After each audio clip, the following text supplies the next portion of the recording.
What's up, everybody? Welcome back to Figure It Out of the Basement's action figure talk show. I'm Nate, joined with Justin. What's up, guys? And today, we've got a question. Is the Gaming Greats line worth it? Plus, some Black Series and Vintage Collection news. Of course, if you've been enjoying Figure It Out, don't forget to leave a like and subscribe if you are new. So let's start out. Let's jump right into it, Justin. We're not beating around the bush. The Bad Batch, we talked about them last week. We're getting Hunter, Crosshair, and Wrecker. But now we've also got confirmation that they will actually be in Bad Batch boxes. So the boxes themselves are not going to be Clone Wars labeled, but they are actually going to be labeled as the Bad Batch, which I didn't really see coming.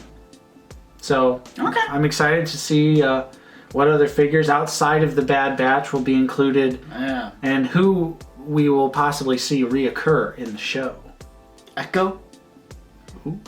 And then for you Vintage Collection fans, they announced recently that there are 2 brand spanking new figures coming to the line, one of which being the Season 2 look of Grief Karga. Pretty cool. I kind of already wish that maybe the Black Series version was the Season 2 look. I mean, I'll take both. And then the child is also getting a single release that's going to come with the pram. Why didn't the Black Series version in the first place come with the pram? Why? The pram's coming. You just gotta buy the deluxe Mando. Oh yeah. Just gotta spend another $30 to buy another Beskar. $35. You're so right. For another Beskar Mando, for another child, just so I can get the pram. I mean, I'm gonna do it. But of course, it's a little ridiculous. Maybe they could have just waited a little bit longer. I don't know what the stipulations were as to why the first version of the child coming single packed in the Vintage Collection gets to come with the pram. And the little frog.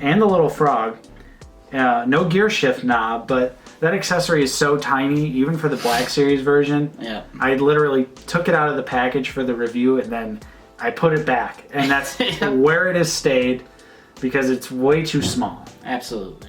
And it also appears that the Vintage Collection version of the child is actually going to be pre-posed. And there's 3 different versions of it. There's the Walmart, the Razor Crest, and then the standard release. They all appear to be pre-posed and they all come with separate accessories.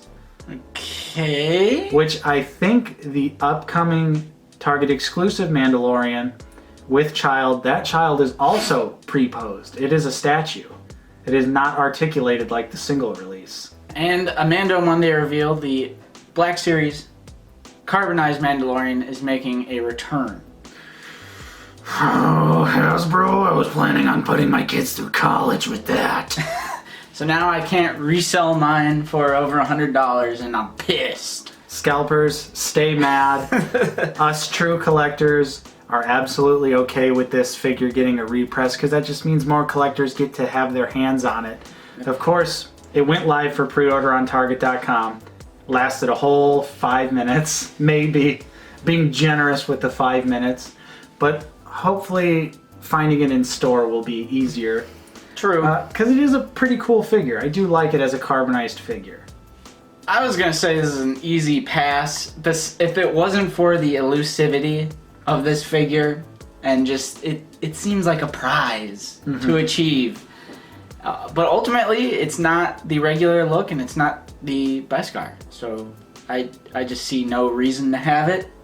I actually recently put all of my carbonized figures back in their boxes. Hot take. And I am displaying them on the wall because I think the packaging is really cool. So yeah, I just don't see like dioramas. Like if there was a diorama with Carbo Mando, I would just be like, that's not Mando. Of course. So there's just no point in my opinion. But here it is. There you go. So some collectors over in California have recently found the latest Target exclusive Black Series figures, the Remnant Stormtrooper and the Mandalorian build-up pack, both street dated for November 29th, which appears to be another day that we're going to have to go out on a hunt. And that was all the news we had for you this week. So now let's jump into the main topic of the show. You guys know we've made quite a few videos in the past based on new sublines of Black Series figures, gimmicks. We always do are they worth it style videos, and this time we're asking the question, are the gaming greats worth it? So this year was the very first year of gaming greats, started all the way back in the pre-COVID world. Yes. With the release of Jedi Revan and the Heavy Battle Droid. Two solid releases, very elusive at first. Right. But luckily, they've both come back on the website and in GameStop stores pretty regularly throughout the year, which I think I gotta say right off the bat, my first positive of the gaming greats is how easy they have been to get. Whether it's in store, whether it's on GameStop's website. Absolutely. Every single time a Gaming Greats figure has gone up for pre-order, they've lasted for a while, or they'll sell out for maybe like a day or so, and then they're just right back up just a short while later.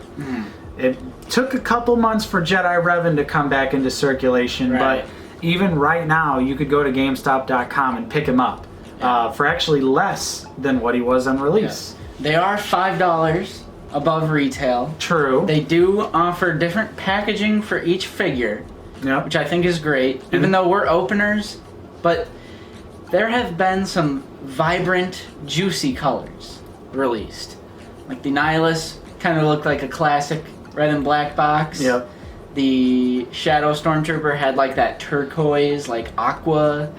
The Purge Trooper was like a pink. Yeah. So the boxes are pretty awesome, honestly, even though we're openers. I think like once I get everything all settled, I feel like I want to display the boxes somehow, some way. So they have different boxes, they're $5 more, and a pretty big staple of the line is being almost 100% repaints of previously existing figures, with the exception of a little bit of new mold. True. For Nihilus with the mask and a little bit of like the skirt pieces and the saber. And the Scout Trooper has like that harness thing and the weapon that comes with the Purge Trooper. Yeah. But other than that, it is a pretty big staple that they are most of the time 100% repaint. So that is something to also consider. Right off the bat, I'm going to say the Gaming Greats line is way better than the carbonized line. Oh, absolutely. Like 100%, because these are actual characters and designs from some form of Star Wars media. Right. Like whether that be, I mean, these are all games. So like KOTOR, Force Unleashed, Battlefront 2. So I think it also goes case by case. We have all of them except Jango Fett. Yeah. Just because, we have both actually played Bounty Hunter, Yeah. the PS2 game growing up, but it just, we already have Jango Fett. Right, and I don't really feel like I'd ever be in a situation where I'd want to display Jango Fett without his helmet on. So like, if I could find Gaming Greats Jango Fett for like a real nice discount, like maybe like $9.99 or less, I'd go for it. Yeah. But I already have the regular release of Jango. He looks great with the helmet on. Of course, when you take the helmet off, the non-photoreal head is abysmal. Right. But again, I don't personally see myself ever displaying Jango Fett without the helmet on. Now, it is great for people that missed out on the initial Jango Fett. Granted, the color scheme's a little different. He has a different jetpack as well. But it's still, Jango Fett, it's still close enough. So if you missed that original release, you got another chance to pick one up. And it's slightly upgraded because it does also have the photoreel with the actor's likeness. So in that regard, that's also a great thing because that was a super desirable figure, super expensive on the aftermarket. So while I don't think it affected the value of the original release that much, at least it was there for people who missed out or weren't collecting at the time so that they could at least have a Jango Fett for the collection. Right. I do think also that, in the normal Black Series line, we would have never gotten a Darth Nihilus. That's like the big figure at the moment for me. Like, I'm so happy to have Darth Nihilus and to have that character in the line, because I don't think they would have ever made him in the standard release. And, granted, yes, it's a lot of reuse, but also you could just swap the head onto a Kylo Ren body and it looks a lot better. Very true. But still, I don't think that was a figure that would have ever made it into the line unless it was like a fan vote winner. All right. Another thing I think is great about the Gaming Greats line is that you can skip them. Yep. They're not numbered. I mean, I guess if you're a true completionist, but who is these days after 2017, 2016? Like, come on now. They're perfectly skippable, and it's like you only have to get them if you like the figure. And I feel like the main line is kind of a different story when it comes to collecting, but I mean, ultimately, I would say yes, they're worth it. I don't mind paying the $5 extra, especially for something like the Shadow Stormtrooper. Oh yeah, which is just a fantastic. Like the paint is like, yeah, they're repaints, but the paint is like fantastic on a lot of these, such as the Commander and the Shadow Stormtrooper. Because the Commander, very nice, cool shade of blue, but then there's also like battle damage and grime. I mean, the Shadow Trooper is amazing, and I mean, if you're a fan of Battlefront 2, hey, there's a heavy battle droid. My favorite class in EA's Battlefront 2 is heavy, so like it kind of meant something to me, and it's also an opportunity to get those other accessories. Yeah, true, because that was the first time you could get the First Order heavy weapon outside of that Amazon exclusive pack. So still doesn't come with the droid heavy blaster, because it didn't exist previously in the Black Series. Right. Whatever. But now that, maybe earlier in the line this year for the Gaming Greats line, Hasbro was a little bit apprehensive to make like some new, little bit of new molding. So that was maybe like the test run, but obviously they've sold well. They always typically sell. Yeah. They always, like I said earlier, they go through a period of where they sell out for like the first day, but then they're back for pre-order the next day. So I feel like Hasbro's getting a little bit more adventurous. Obviously we saw like, the Scout Trooper, like you said earlier, the Scout Trooper, the Purge Trooper, and Nihilus all have new pieces. Right. Not 100% new figures, but new pieces. Right. That were not previously in the Black Series. Yeah. That's like one of the biggest pluses now is, I mean, especially we haven't talked about the Purge Trooper. The original red pauldron Purge Trooper is insanely expensive and super hard to get. Yeah. We both actually have one. True. We somehow managed to find them. Yep. But it's a great opportunity for people who missed out on that Purge Trooper to get a Purge Trooper, and it's the one with the staff, which I feel like is the most common one that you run into during the game. And the weapon is new, and the little tendrils at the end are new. I feel like it's gotten even better and better. Oh yeah. I mean, just to rifle through them real quick. Jedi Revan, easily worth it. It's like, I mean, as we've said, 100% repaint with less accessories. Yeah, but definitely. It's still just the look and like just that purple box. Yeah. I'm just like, I need it. Yeah, and that just reversing, going from, normal Darth Revan where he's all clad in black to like a pure white version. It's just a nice contrast, and like I have them right next to each other, so I think they look great together. I think the Stormtroopers have been excellent. Of course, the translucent plastic on the Shadow Troopers. I'm a sucker for translucent plastic, so anytime they'll put that in the Black Series, I'm always like, ooh, that's so good. That's so good. Yeah, the two Imperial Stormtroopers have been really good. The Heavy Battle Droid, I think if you can get a battle droid with really, really stiff leg joints, amazing figure. I have absolutely amazing figure. My Heavy Battle Droid, unfortunately, has the loosest legs out of any of my battle droids. He's permanently on a stand. Yep. It's the only way I can get him to stand up. Nihilus is great, like KOTOR villain, KOTOR 2 villain. The Scout Trooper from Jedi Fallen Order. I mean, the Scout Trooper, it's an underrated, not often talked about mold. I think it's so perfect. The Scout Trooper figure is probably the only figure I'd say Hasbro has made where it was like one and done. Like, that figure has stood the test of time. It's pretty much a perfect mold. It's got... Those double jointed elbows go all the way. Yeah. And while I know that there's some commenters out there that say the helmet is a little bit off, but I think that's always been a thing with the Black Series. Like, there's always very minor details that aren't correct, but overall, the articulation has stood the test of time. The overall look and feel of the figure has stood the test of time. Has a holster for the pistol? That's a figure that was originally released in 2014, I believe. Yeah. 14 or 15. 14, 15 has stood the test of time. And this time, with the version from Jedi Fallen Order, it's actually the first time we've gotten a completely clean Scout Trooper, head to toe.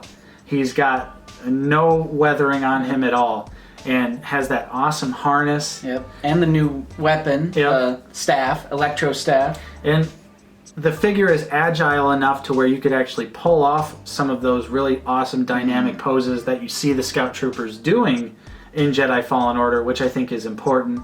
And that's where I think, like, the Purge Trooper being on the old clone body is kind of a negative in that way, because you want to have him in like a, you know, jumping pose, like about to hit Cal, but you can't really hit those poses with the restrictive clone body. But I mean, overall, aesthetically, the Purge Trooper is still great. He looks. I have the second sister flanked by both Purge Troopers, and it just looks amazing on the shelf. Very satisfying. Really, if it wasn't obvious at this point, yes, the Gaming Greats line is 100% worth it. It is a welcome addition to the Black Series. At the beginning of the year, we were a little bit iffy when it was only Heavy Battle Droid and Jedi Revan. Right. But I think we've had bad experiences with repaints before. Absolutely. Such as the Rogue One Scarif Trooper, when there was 3 different variations, because you also had the AT-ACT hover or AT-ACT pilot variation. There was so many unnecessary repaints back then. Now we're like doing repaints that is like, oh, this is from Force Unleashed or something like that, where people have been asking for stuff from the EU forever. Right. It's a great line for, like you said, people who are fans of the EU. It's a worthy line because the repaints all make sense. Right. They are characters that are similar to their original design, but are just in a different color of paint, and it works well. Especially this year being like the year of repaints. I think easily 2020 is the year of repaints, because we also had the credit collection come out, which I don't think we'll ever do it. Are they worth it video on that? Because those are like that's not the characters. It's just some random variation. It's just like the carbonized stuff. It's basically, the credit collection is carbonized 2.0, where I feel like I would get it and be like, what do I do with this? Right. It just doesn't look right. I mean, there's some people who like the stylized stuff like that, I guess, but Gaming Greats is the way to go when it comes to new sublines of the Black Series. That's absolutely how you do repaints. So Justin, do you have any final thoughts on the Gaming Greats line so far? No, I mean, they're appropriate repaints. It's only $5 more for exclusive, but it's like really desirable repaints. The boxes look great, and it's just such a better subline than the carbonized or the credit collection or what other holiday edition. Yeah, it definitely gets my seal of approval. They are worth it. Most of them. If you don't want one, it's okay to skip one and get a different one. There you go. But yeah, I also agree with you. Earlier this year, we were a little bit apprehensive and kind of like, oh no, another repaint line. But they've really proven themselves, and I think that the Gaming Greats line is 100% worth it. I think they've been doing a killer job so far with all of the figures that have come out. They're all unique enough to where you don't even really necessarily feel like, oh, it's another Stormtrooper. I'm like, this time it's a Stormtrooper, and he's got like sparkly black paint on him, and he's also translucent blue. It's like, absolutely, there's enough difference there to where it doesn't feel like a bad version of reuse. So what do you guys think of the Gaming Greats line so far? Hopefully we get a lot more figures in the line next year. Hopefully we do end up getting a little bit more of a branch out and they give us some new figures. I think that would solidify the subline as probably the best subline for the Black Series, although there's not really that much competition. Sure. But of course, we'd love to hear your thoughts on what you think of the Gaming Greats line. Have you picked all of them up? Which ones have you picked up? Which ones have you passed on? Of course, we would love to hear your thoughts. Of course, I'm Nate. I've been joined with Justin. See you guys later. Thank you so much for watching, and we will see you guys next time on Out of the Basement.